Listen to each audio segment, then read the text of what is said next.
Hi, Hayden here, and this video is being shot on the forward-facing camera of my ZTE Axon 7 cell phone. As you may know from some of my previous videos, I always wanted to experiment a whole lot more with the forward-facing camera on a cell phone to see if we can get some good quality videos that we can upload to YouTube.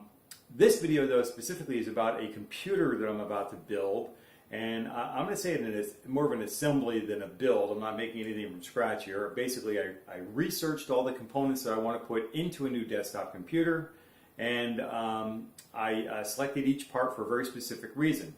So what I wanted to do is I wanted to take a series of videos, and I want to make a series of videos on each component, you know, the CPU, the cooler, the RAM, the case that it came in, and I want to make a little video on each one of those parts or the components and explain why I selected that specific component to go into the assembly of this new desktop computer I'm going to make.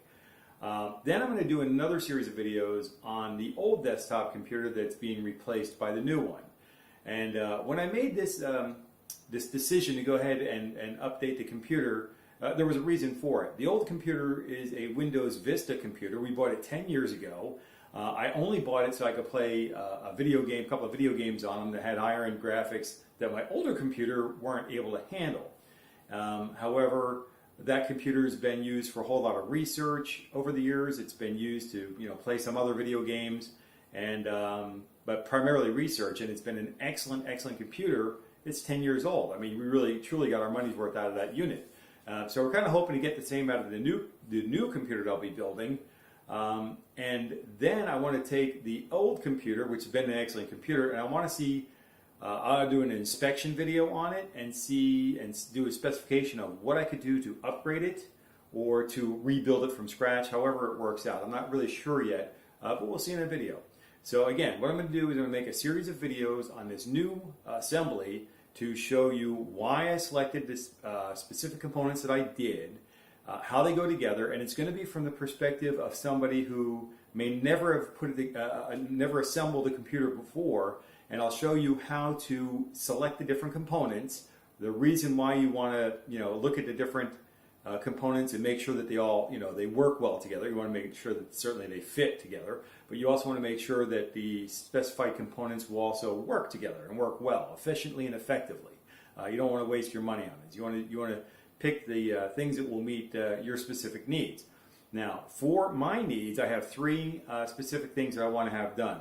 The first and most important thing is I want to be able to conduct as much research as I can, and almost any computer will allow me to get on the internet and do conduct research into whatever it is I want to be looking at.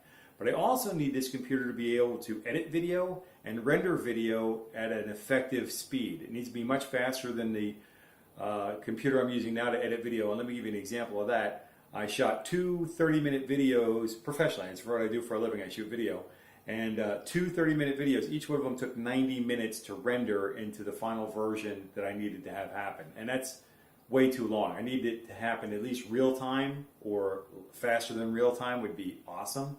We'll see how that works when I get the new computer put together. But I also need the computer to like I said, conduct research, edit video, and I would also like it to run high graphics video applications. In what I'm talking about is video games, of course, or a really good example that anybody can see on any computer with Google Earth is if you turn on the three-dimensional buildings in Google Earth Flight Simulator, or not even Flight Simulator, just turn on the three-dimensional buildings through the menus and kind of browse around your home city or whatever and see if it has three-dimensional buildings put in there, the photorealistic ones.